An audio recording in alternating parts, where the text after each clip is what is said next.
This is Sonia Luna, the founder and CEO of Aviva Spectrum. We're an internal control and compliance consulting firm based in the West Coast, specifically headquartered in Los Angeles. I myself have conducted over the span of 16 years of just auditing both internal and external audit techniques. I've completed well over 250 audit engagements just on internal controls, and external audits spans well over 50 different types of audit reports, etc. And today, I'm excited to share something new to everyone, actually to our entire audit industry. It's COSO's new framework, which took about 20 years to update, and we're going to cover the who's, the when's, the where's, the why's, etc. And I'm even going to share some free templates as we go along, as well as some hyperlinks to the source documents. And I'll cover some of the key aspects as we go along through it.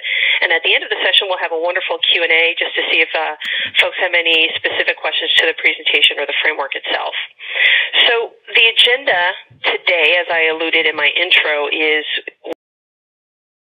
why change something that was working? If COSO was already in 1992 a principles-based framework, just in theory, if you think about our audit theory books that we had to go through in college, when you deal with principles, they are really core conceptual issues that should address a lot of things, and therefore, why change it now? What was broken before, and what was the push in the business environment to make the change to a framework?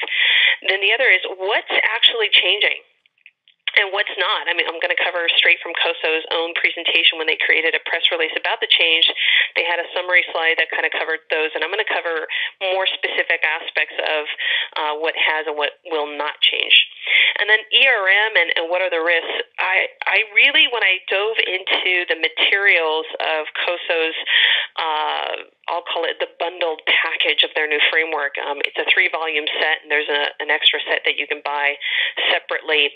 It really honestly felt like this is just another spin to conducting an ERM, enterprise risk management, COSO implementation, and I'll give you the aspects as to why I really feel truly that that's what they're headed and what they want to see in the marketplace.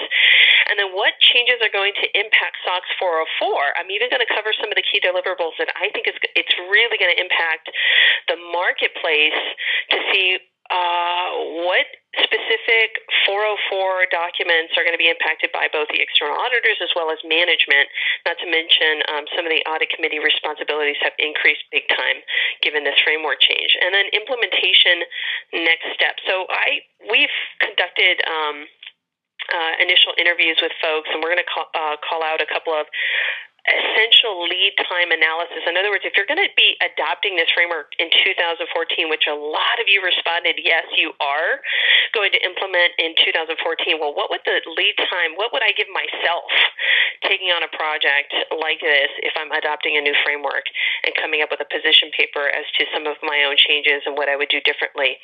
So I'm going to cover those aspects as well. So why change something that was working? Right? So COSO, you'll see in this particular slide, I've outlined a couple of aspects. One is, you'll see at the top bar, in 1992, they came out with their internal control framework, and they wanted to change it because they wanted to address some of the significant changes in the business environment and associated risks. So one particular aspect is multi-location. So most companies are now moving away from just, let's say, one particular head office. They've globalized their operations, meaning Asia. Items in the Pacific Rim are very important to U.S. companies now. South America is now a new emerging growth area, in particular Brazil. And they wanted to refresh their goals, especially some of the non-financial reporting goals, attributes in this framework to address some of these business environment changes and some of the risks. Not to mention social media was not prevalent in 1992. Facebook wasn't around, Twitter was definitely not around, and there are other non-financial reporting risks associated with that. And some of the attributes do talk about it, and I was actually pleasantly surprised, in the second volume of their bundled package that they had some key examples of social media. So they did encompass this new trend of business environment risks related to social media. So that was a nice, pleasant surprise. They also wanted to codify their principles in a way that, in my professional opinion, this is not COSO saying, this is just me, Sonia Luna, they wanted to be mapping to their updated guidance for smaller public companies, and I'm going to cover that in just a moment. So they wanted to make sure that the principles that they were issuing out in this new framework somewhat mapped almost mirror image to the COSO's guidance for smaller public companies, and we're going to cover that in just a moment.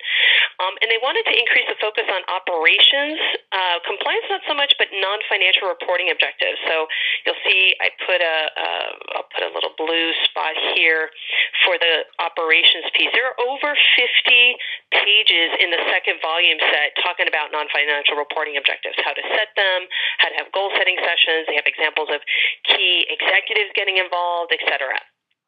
So, as you can see, some of the why would they change COSO, most of it is business environment, but more importantly, on the latter end of this third column or these third boxes over here to the right, you'll see that they wanted to get people to stop thinking of just compliance, but maybe non-financial reporting objectives. One of the key successes I've seen in the marketplace is payroll service providers. They conducted what was called a SAS 70. Now they changed the audit rules to SSA E16 to do an audit on internal controls. And in short, their salespeople are trained on that report. They flipped compliance on its head, and they've taken that compliance cost, trained their sales managers, their account managers, their district managers, and they said, look, we have to pay for this anyways. People are outsourcing their payroll to us. This is a compliance cost to us, but let's leverage this document to tell the marketplace that we're best of breed of what we do. And by the way, we get audited on these controls specific to our industry in providing payroll services. So if you were to take the depth of that non-financial reporting objectives in especially in volume 2 of this new bundled package that COSO put out, you'll see there's a lot of information trying to say, yeah, you could do Sarbanes-Oxley compliance, but you can also leverage it in other areas, especially in revenue recognition areas, to improve your competitive advantage. And that's our take on it so far about why is there such a heavy focus in these volumes that you're seeing to put to the marketplace. Yeah, we know COSO's used a lot to comply with SOX 404, but remember there's a huge component that's non-financial reporting related. So their intention was to come out with a final draft this year, May 14th. They just put it out, so this is a very timely webinar that we're having here. Now, how did we see the framework changes? So in 92, they came out with what we consider was a good framework. Then ERM came out their enterprise risk management framework came out in 2004. That was okay. I think what they were trying to add is more strategic alignment. In other words, adding strategy into management's existing COSO framework. And then they came out with what we call is the better principles-based approach. And they had 20 principles, and 92 is 32 principles. And for the this was guidance for smaller public companies, and they had 76 attributes associated with the small COSO guidance. And they codified it out. A lot of people who are smaller, meaning non-accelerated filers, some people who were accelerated filers, but let's say they had less than 100 employees, less than, let's say, 100 million in revenue, they adopted small COSO's framework and that guidance material.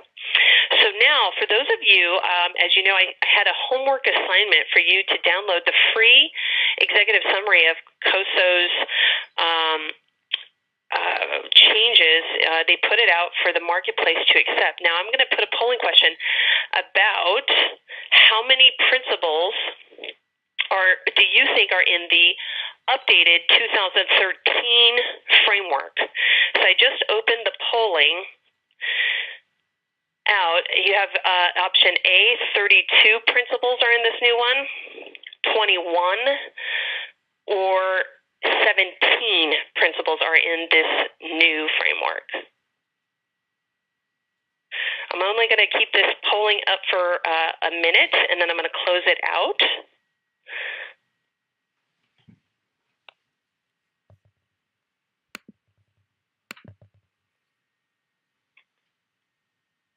Okay, we're waiting for just a few more responses.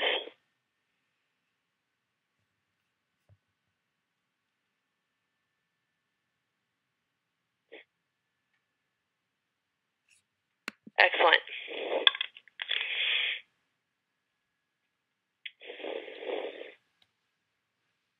All right, we're going to close out the polling so we can share the results. So 14, let me share the results. 14% of you thought it was 32 principles. 21% of you thought it was 21 principles, meaning more than what the small COSO had, and then 40%, which is the majority of you, thought it was 17 principles that COSO issued out in this new framework. 17 is the correct answer. Now, the very tricky part, which I think is going to be a lot harder for you guys to guess this one, is attributes. Let me define attributes. I've defined attributes, especially for some of my clients that are not auditors. These are typically CEOs that are heavy into operations, and they say, well, gosh, COSO is a principles-based. Okay, well, there's 17 principles, and that means I only have 17 controls I need to deal with. No, that's actually not the case. Attributes is a way of explaining how the principles get supported, okay? And the way I kind of explain it is visually. If you were to imagine, if you're looking at a bar stool, that's a perfect example. And the bar stool is a circle shape, and the legs of the bar stool are the attributes. Now, the question is, if you look at the attributes that support this, principle, one of the principles, it's a bar stool. Most of these principles have anywhere from 2 to 3 different attributes that support it. And COSO has said in its guidance, especially on the smaller COSO guidance for smaller public companies, that you don't necessarily say you automatically have a material weakness if you can't support, if you have full compliant evidence on one of the attributes, and say you have some of the evidence for an attribute. But the way I've explained it to folks that don't understand auditing is take a look at that bar stool, and if you were to have a principle, a seat there, and you're expecting 4 legs to support that seat, and now you're down to 1, how likely would you sit on that bar stool? Right? Very low likelihood. So my polling question to you, since some of you did a great job in reading your homework, I'm going to open up a poll to how many attributes do you think is in the new framework of COSO's 2013 update.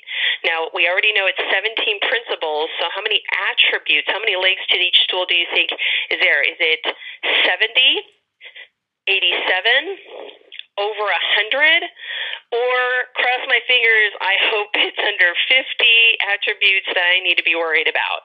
And I'm going to keep this polling up for a minute as well, just to get everybody's insight.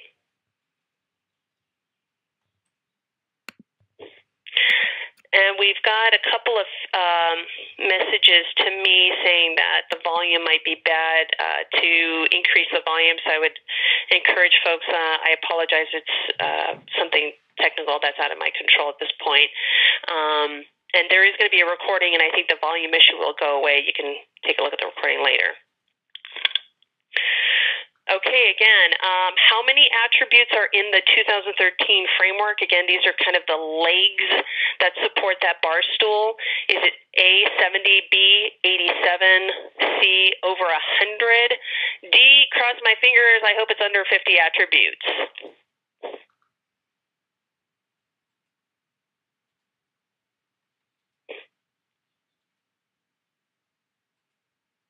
Okay, this is great. We've gotten a great response rate for everybody that's participating right now. I'm going to close out the poll so we can see the results.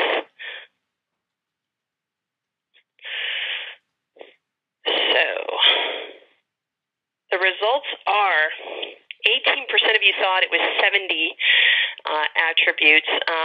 22% of you thought it was 87, which that is the correct answer. There is 87 attributes to these 17 principles. 13% of you thought it was over 100, and then some of you are going to continue wishing. 26% of you thought it was going to be under 50 attributes, but the correct answer is 87 attributes are in the new updated framework. And again, I mentioned earlier that each, just as a quick reminder, each of these boxes, when you connect with me via SlideShare, this box here, this ERM box, this small COSO box, and even this one, they all have a hyperlink. After this session, you must connect with me via SlideShare or LinkedIn to actually get the downloaded Microsoft PowerPoint slide. Unfortunately, the technology today does not allow these hyperlinks to come through this format, which we're on right now, which is it just doesn't go through. So if you want hyperlinks to the actual source document, the 92, the ARM, et cetera, please connect with me on SlideShare. You can find me avivaspectrum.com or Sonia Luna, and we can connect, and these will hyperlink you back to the source documents. And I'm going to point these out as we go through the presentation. Okay, enterprise risk management. I mentioned earlier about the framework changes itself and why I feel that this framework, this updated framework, it looks, they've got over, 50 examples, and there's well over 200 pages written on how to leverage controls that are non-financial reporting. This is a huge shift. I mentioned I was pleasantly surprised about the social media aspects and some of the risks and how to contain them in non-financial reporting examples. And the other is, well, why would they make that feel like the enterprise risk management model? Because a lot of it's IT focused. The strategic element of having that support system, those automated systems, a lot of people are blindly relying on their IT functions to do a lot of the control checking without that extra validation. And a lot of the second volume set and there's a appendix volume talks about the need to look at more heavily on change management risk issues in IT, not putting over reliance on some of the security aspects. And it feels and looks like the enterprise risk management COSO framework. The other aspect is wasted dollars over compliance. There's been studies showing how much companies spend just to comply with government compliance, whether it's federal or state regulations. We spend well over $6 billion a year, complying with various compliance costs. And so it's no wonder that COSO put so many pages and examples of non-financial reporting. These are non-SOX issues for management to address so that you can hone in on some of those benefits when you do comply with SOX. In other words, there's some byproduct, there's some added value you should be gaining out of it. And for those of you who are not familiar with the enterprise risk management, I put together just kind of a quick overview of how to look at some of these risks. So you have your external and your strategic risks, your operational risks. This is a comprehensive overview of some of the key elements of your enterprise risk management, and you'll see that there's some ratings high, moderate, and low. And this is the aggregate picture that management would take a look at if they were implementing the enterprise risk management framework and looking at it from different aspects, external and also internal risks. And more importantly, you'll see that financial risks are very low at the bottom. There's some integrity risks as well. And what I have found, especially in Volume 2 of the bundled package, they're really honing in a lot on some of these strategic risks. Some of it was dealing with social media and some integrity risks. There was an example of press releases about change in management, and you're going to find it once you get knee-deep in some of these materials that it does look and feel like the ARM framework. Okay, now what are if you wanted the 50,000-foot level of the updates of what is not changing and what is changing in the framework. What's not changing is the definition of internal controls. That's going to stay the same. Those 5 components that you're used to in the framework, also going to stay the same. The fundamental criteria used to assess the effectiveness of the system of internal controls, I really want to be careful about how I state this because fundamental criteria, for example, audit standards about gaining evidential matter, right? Getting those documents to support your conclusion. Those fundamental principles of sampling are not changing because of this new framework. That's what they mean by that. The fundamental criteria to make the final conclusion: do you have a material weakness on your internal control structure, or you have effective ones? Those because COSO changes the framework, they don't get to set auditing standards. Okay, so those criteria and those rules are set by other bodies. The other aspect that won't change is the judgment in evaluating the effectiveness. So judgment meaning they're not going to dictate to you how to evaluate control deficiencies.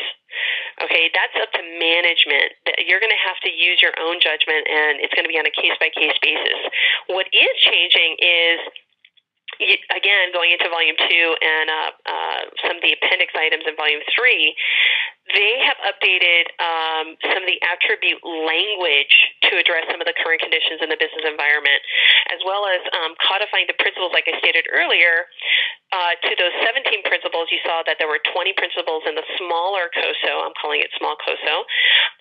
They almost have it like a mirror image. It's not quite there, but it's very, very close. The attributes are the key because you saw it for yourself, 76, 87. Okay, so there is a delta. There is a difference.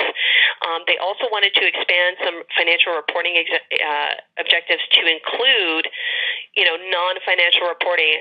I've already stated earlier the number of pages, the different examples that they have. This is clearly moving towards an ERM model. And they want to increase the focus on operations, compliance and reporting objectives, meaning how to. So they have a lot of examples and how to do that. Now, for the source documents of these updates, I was trying to put myself in your shoes. If I had to find best of breed of source documents for key components to the updates and how I'm going to implement it, I put this slide together. And again, these boxes, I'm going to quick highlight. This one has a hyperlink when you connect with me on SlideShare. This one has a hyperlink to source documents. The AICPA put out a toolkit that highlights some of the increased responsibilities the new framework wants for audit committee members as well as senior executives, meaning CEOs and CFOs. And we think there's going to be 7 templates for sure in that toolkit that are going to have to change because of this framework change. So our firm has already put in a letter with the AICPA that basically, when are you going to update your toolkit for audit committee members on how to conduct quarterly assessments in terms of their oversight responsibility? So that is on hold. We'll see where the AICPA comes out. We suspect it'll be next year that they'll be updating this toolkit, but for now, this is the best that you can get. And then I put the monitoring guidance. You'll see the component for monitoring, which is this darker forest green color. COSO put out in 2008 a 3-volume set. It's over 400 pages. I would go straight to Volume 3. It has the templates on how to effectively implement a strategy around monitoring, and it does tie in to those attributes that we're going to cover very shortly on the new framework. And then the information and communication component, the control activities, that's covered in the new framework. Again, I mentioned there's some hyperlinks in the risk assessment. I would go straight to the illustrative tool component, that volume. It's 145 pages. In the middle of that has some key examples of how to implement the updated attributes, the language, and I'm going to cover that in just a moment on some of those issues that you may want to address when you implement the new framework. This slide is a quick snapshot of the codification of the 5 components and the 17 principles. I'm not going to go through each one of them because of time and also to leave room for Q&A. Again, you guys can connect with me afterwards. This slide is going to be available. This is being recorded, but this is the official final version. This is a great little preview for you guys. Now, what's the foundation of COSO's new framework? I saw a theme in some of the approaches and examples volume.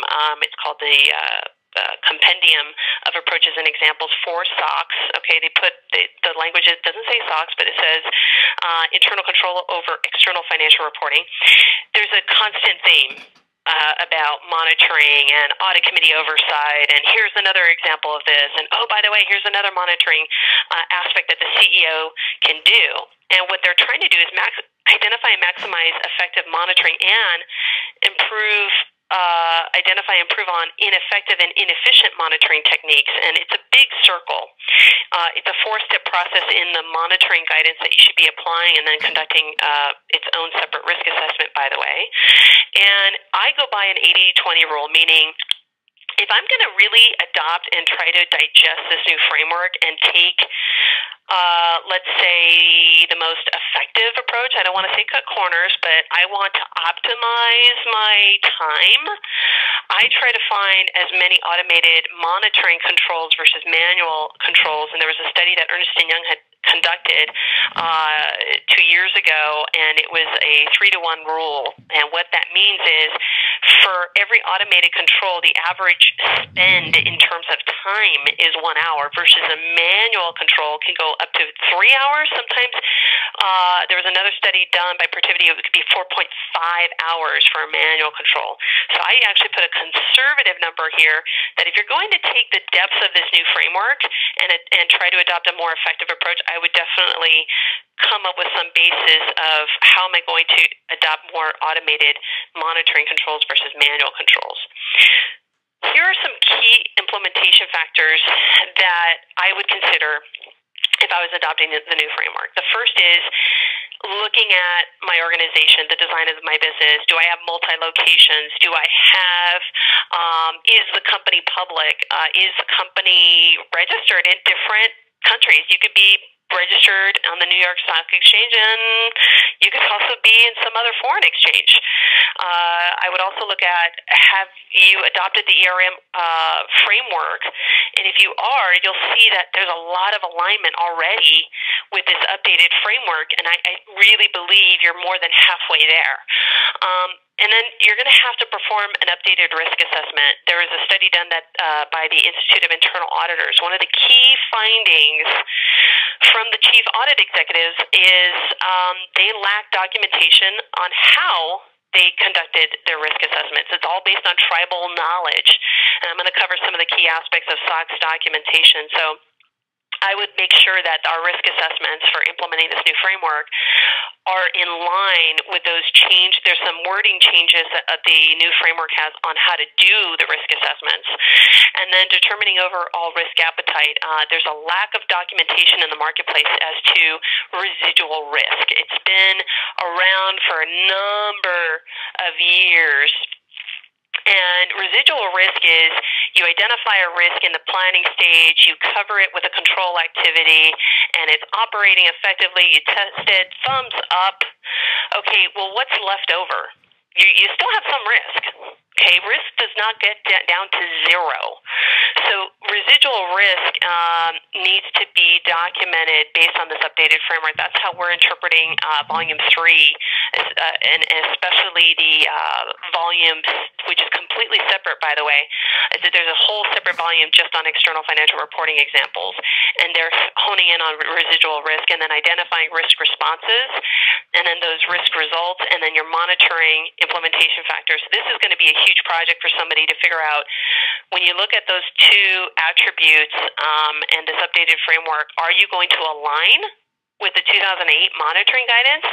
And if not, what's your position on it? I mean, I would expect the company to have a position paper like they do have a position paper on accounting standards. When derivatives accounting standards come out, when leasing accounting standards come out, management has a position on what they're going to do. So with this new framework, I would expect management document their position. Are they or are they not going to hone in on some of these guidance materials offered by COSO?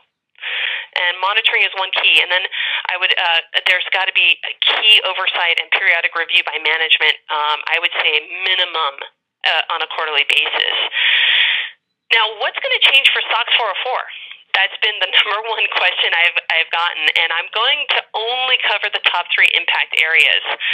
The first is the risk assessment process and some of the SOX 404 deliverables. So one thing I saw was that, especially volume 2 and 3, it creates a super high expectation on documenting your process of how you did your risk assessment. I put in here principle 9, and it says identification and changes that could, and I highlighted the word could. This is so important. There are 3 examples on the could. Like this has not happened, but guess what? It could happen, and it could be a big deal. And I put in the page numbers here for you, page 65 and 69 of the compendium examples for just SOX purposes. And you'll see that management responses to consider. This is COSO's words, by the way, and I just abbreviated. Your risk response, remember the earlier conversation I was just sharing with you was residual risk. Okay, you don't get to zero risk after you're done testing controls. Okay, you get to somewhere between low, moderate, and for some of you who have really ineffective controls, it's going to be high. But your responses should be considered in these 4 buckets that they wrote: avoid it, accept it, reduce it, or you're going to share the risk responses. And that could be a joint venture, it could be an outsourced service provider, and that's on page 69 of the workbook for internal controls over financial reporting that COSO put out. The second top change that I found was cloud computing and how it impacts these 2 key elements. One is the control environment in Principle 3, Attribute 1 and 3. It's on page 34, and then the control activity component on pages 85 and 86. Now, if I were an IT kind of and a super expert on auditing, I would take COSO's free guidance, okay? I tried to put it as big and bold as I could. Free guidance on cloud computing that you can download. And yes, if you connect with me on SlideShare, this COSO Enterprise Risk Management for Cloud Computing is downloadable. You just click on the hyperlink, but you have to connect with me on SlideShare or LinkedIn to get the PowerPoint. But that's a major change that I saw in this updated framework. The other was some of the planning and materiality changes. So Principle 6 focuses way more energy than I've ever seen on how to answer the question of, not so much what is the materiality, but why did you come up with that basis point? So most auditors look at 4 different components to come up with materiality. They look at either total assets, they'll look at revenue, they might look at pre-tax income. Some people say, net income. Some people say it's some component of income. Let's put it that way. And then they might look at total equity on some occasions. But here's the deal. In the updated principle language for the attributes of Principle 6, they want to make sure that you're not forgetting it when you finish your project. So materiality must be looked at the beginning of the project and at the end of your project. And so I put document your options, meaning what options are you going to look at to create your materiality, and then don't forget your 4th quarter assessment. And I put in here prudent official test. I've been involved in 2 court cases, and I can tell you that the bar, that is set for materiality is you can and will get dinged, for your work papers if you don't have evidence that you evaluated materiality towards the end of your project. Okay, and I put in here, there's an audit ruling 312 of audit risk and materiality in conducting an audit. The PCOB put something out there that I found to be very, very useful. It's guidance for auditors of smaller public companies, but the principles of what they wrote is so key. I think you're going to get a lot of benefit from that, and it's free. It's on the web. Again, link with me, and you can get access to the PowerPoint. There's a hyperlink to this material. So that way you're not digging around trying to find out where the heck to find it on the website. Now, what are the flow of changes in the SOX document? So if I had to tell someone, look, phases of SOX, you have your planning, you have your documentation phase, and then you have your testing and then the final reports, okay? I just chunked it very simply for you in 3 areas. So I think some of the changes are going to be made in documenting your risk assessment process, and I've already highlighted that to you in a couple of prior slides, but I think your policies and procedures are going to be updated, meaning you're either going to update your planning memo and talk about how you conducted your risk assessment process, meaning the how is, did you evaluate the 10K? Did you incorporate forecasted numbers? Okay, to conduct your risk assessment. Did you have a brainstorming session? Great. Who gets selected to be part of the brainstorming session? Did you do your fourth quarter materiality check? And when does that get done? Is that when you are about to file, when you have the initial draft, and let's say your tax provision isn't done, and that's okay? There's different scenarios for every company, but your P&P should tell the reader how you're conducting your risk assessment process from inception to completion. And then some of the documents I think are going to be updated. I think for most folks, they're going to have to, number one, obviously get through volume 2 and 3 of the bundled package and do what I typically do, which is let's just look at what are our source documents that we have in inventory right now? What are our SOX deliverables that we produce every year? And if risk assessment was a big issue or a big change, especially some of the things that could impact the company, meaning the internal and external impact assessment, I put page 72 of the framework and appendix. That's volume 2, by the way. I would do an inventory list. Say, am I covered, or do I need to add a memo here based on it? So in other words, I would have 2 columns. One column is just what do I produce every year for SOX, and then the other one is COSO new framework deliverables. You follow? So that way, at least I have a target in mind. And in terms of the testing, I do think that folks in the marketplace are going to start leveraging the 2008 monitoring guidance. I think that some of the substantive testing should be reduced in certain scenarios if they adopt the guidance for monitoring, getting that residual risk to low or moderate.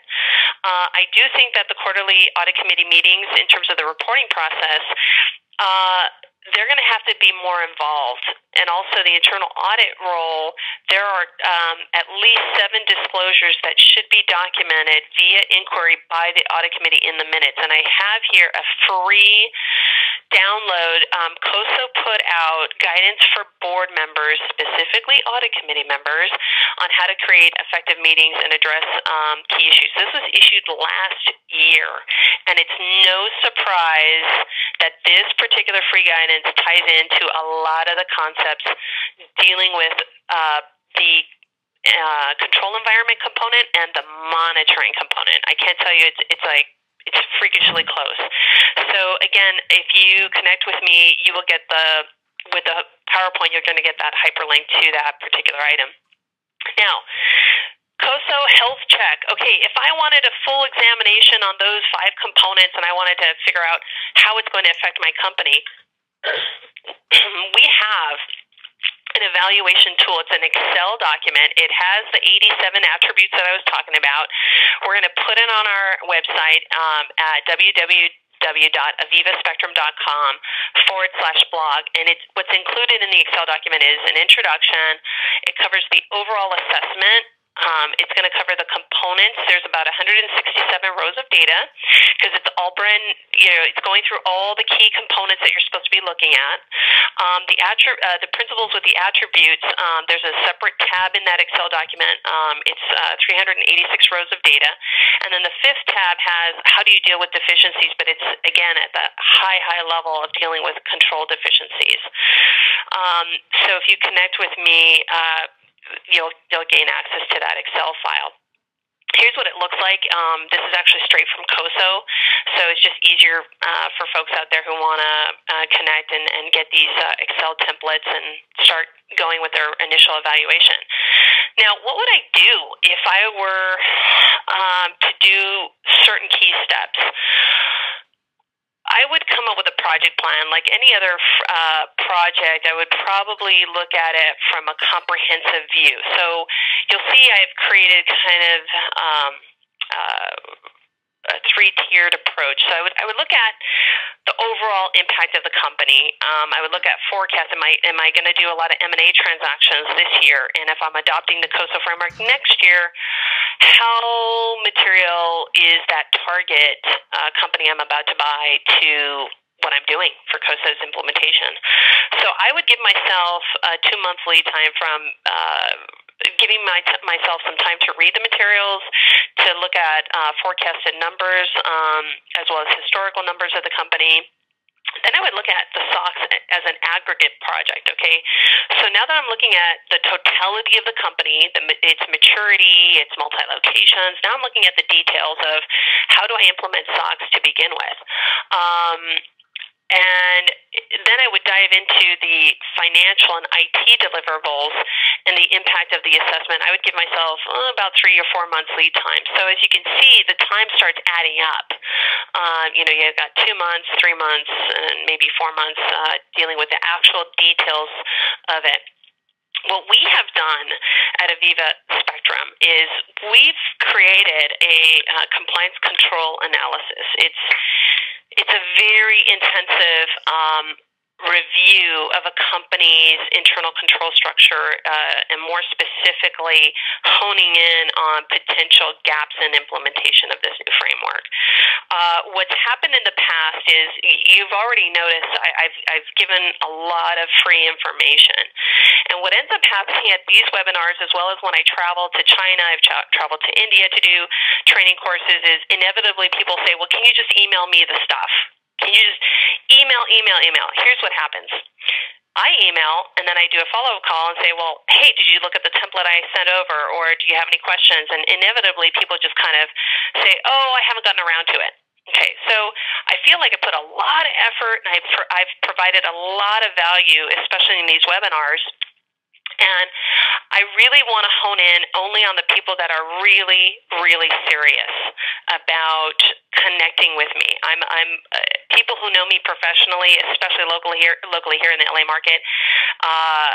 They know that I have high value, and my drive is not so much on the compensation side. My drive is I like to be very technical. I like to be a great provider to my profession. That's why I'm elected on the board of governors of the IIA here in LA, which is one of the large chapters. And I'm willing to give 3 free control compliance analysis and you got to act by the end of this month. I have 3 spots opening in my calendar that I can walk you through the key components, so that way when you get to that implementation stage, you've got the leg up. But it's got to be either a one-on-one with me personally, or we do a web conference, because some of you are out of the country, which is a great reflection of just the LinkedIn group that I created. But I'm only going to do it for 3 folks that want to seriously take me on personally to help them through this control compliance analysis. And it's a 3-part process. So the first part is an interview. It's a very, very deep interview, and it should be with key stakeholders. The second part of my process is we take a look at some sample documents. I've honed in on the top 5 sample documents I must have to look at. And then you get a report. Okay, so then there's a closing meeting, and we get together. We talk about some of the key findings and issues that we've discovered based on some sample documents. So from my end, it's relationship building. I think people who have gone through this process have enjoyed working with me and honing in on some complex issues. But again, I'm only doing 3 free compliance control analysis with me personally. So I will send my contact information, which is at the end of this presentation. for you guys to review. Another key step that I would encourage a lot of you to do today, this webinar I know was meaningful and impactful. I would encourage you to join the group that we created, which is COSO 2013 Implementation. In that group, it's actually one of the fastest growing groups out there right now on LinkedIn. We are going to be submitting to the group not only key templates, but also key questions of how to implement, for example, multi-location, social media issues, etc. It's going to be a very valuable group. And what I want out of you, the participants, that if you're going to join the group, I really would want to see you participate, start a discussion, start a poll, ask the question that, how have you dealt with the Foreign Corrupt Practices Act with the new COSO framework? Okay, I'm not the only one with the ideas. Everybody in the group has somehow dealt with a lot of these issues. So I would definitely encourage you as step 2 from this webinar to join that group. And there's a link right here for you to join our group. Now, here's my contact information. I am going to open it up to folks who have questions for the last 15 minutes of this webinar. And, okay, I had a question about, are the links on the PP PowerPoint presentation as well? Yes, you have to connect with me to get the copy of the slides. So you have 2 ways of connecting with me. One is LinkedIn, and I'll restate it that on slide share, you can look us up at Aviva Spectrum or Sonia Luna, and in 2 days we're going to upload the PowerPoint, so it's not going to be automatic. It'll be about 2 days. And that was the other question, is how to get a copy of the slides. And I'm looking at scanning through more questions. I'm going to do, okay, that was that. What is the transition time frame to get compliance with this new framework? Okay, so the question is, what's the transition time frame to implement the new framework? The transition time would be 6 months. Transition meaning going from old to new. The Securities Exchange Commission has yet to come out with a ruling of when the companies need to adopt it. So far, the SEC is silent. COSO put out various documents stating that 2014 should be a target date for everybody. Most folks know that they are not regulators. It's actually considered a legal entity comprised of 5 professional associations that actually make up COSO. Therefore, they can't regulate anybody. So we're waiting for the SEC. So in terms of implementation timeline, I would give a minimum of 6 months. For more complex, larger, multi-location companies, I would give myself 8 months just to work out any kinks, just to ensure that I've got everything down pat. And then I have a question of, what guidance do small companies follow to get the new COSO 2013, or stick with the small COSO from 2006? My opinion is I would stick to the 2006. And if you have the Big Four as your external audit firm, I can tell you that their national team is working on this right now. I think PwC has the leg up. Why? Because they actually updated the framework. They won the RFP that COSO put out, so I'm sure that they've already started updating their templates. But if I were a company, I would stick to the smaller COSO, and I would come up with a position paper. Position paper is management's way of explaining why they haven't adopted something new, or why they stuck with something that they've kept. So I would document the why. And one thing to consider is, once the Securities Exchange Commission says when someone must adopt the new framework, if I were a smaller company and I had and I'm using the 2006 guidance, I would, in my position paper, I would state the reason why 2013, in terms of fully implementing that, is These are the similarities, and this is the testing that we've covered that taken the components of the 2013, and this is my position as to why. So I would start there first before I did a major overhaul. I think smaller companies are going to get dinged big time if they don't have somebody competent to kind of do that position paper, and they let the external auditors take charge of the conversation. I've seen that happen a number of times where I already showed you the attributes. It's much larger than the attributes in the smaller ones. So it's better for you to control the conversation rather than the external auditors controlling the conversation for you. And we're almost at the closing. I wanted to do one quick polling. What disclosure is required by the internal audit function to its audit committee if they're not utilizing the new framework? So the IIA has various standards, and they're broken out into two components. And one of those standards dealing with more specific how to conduct internal audits does talk about reporting responsibilities. And within that, you are required to disclose significant changes that impact the company. And the language in that standard is extremely broad, and they did it on purpose. They don't want to put things in a box, in a tiny little box. They wanted to leave it open. So internal audit, if somebody does have an internal audit function, I would make a very big assumption that if it's a 1231 public company, especially a public company, that by June, when June end, that in the July or August timeframe, whenever the audit committee gets together, that the internal audit function, whoever heads that up, the director or chief audit executive, title really isn't that relevant, but more importantly, the job responsibility is relevant. They should have put that as an agenda item. It does not mean that they have to have figured it out. It's just, by the way, COSO on May 14th came up with a framework.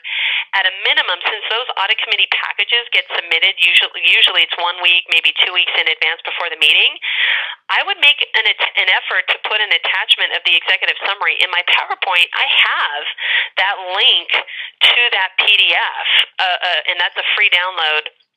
I would submit it with that agenda item and say, hey, audit committee member, it's your obligation to read this. It's approximately 20 pages.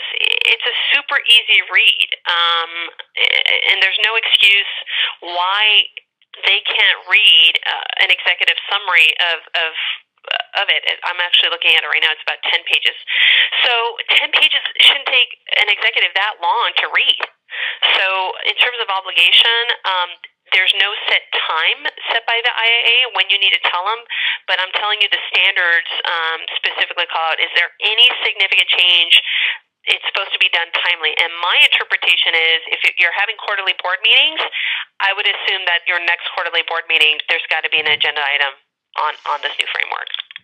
Great question. Thank you. Okay, well, I don't see any other questions on the message board. I'm going to leave it out to people on the phone. Again, hit *6 to ask a question with me personally, and then afterwards you can see my email and we can connect. And I hope we can connect via LinkedIn. You can see my profile here, and I hope to also connect with you on SlideShare. And hopefully we will stay connected via the LinkedIn group, the COSO 2013 implementation group. And I want to say thank you to everybody for joining me this morning on this awesome, beautiful day. And I hope we get to connect. Look for other presentations from us. If you like this one and this really jived with you, trust me, there's going to be way more material in that LinkedIn group that we're going to be producing in a very short period of time. Thank you.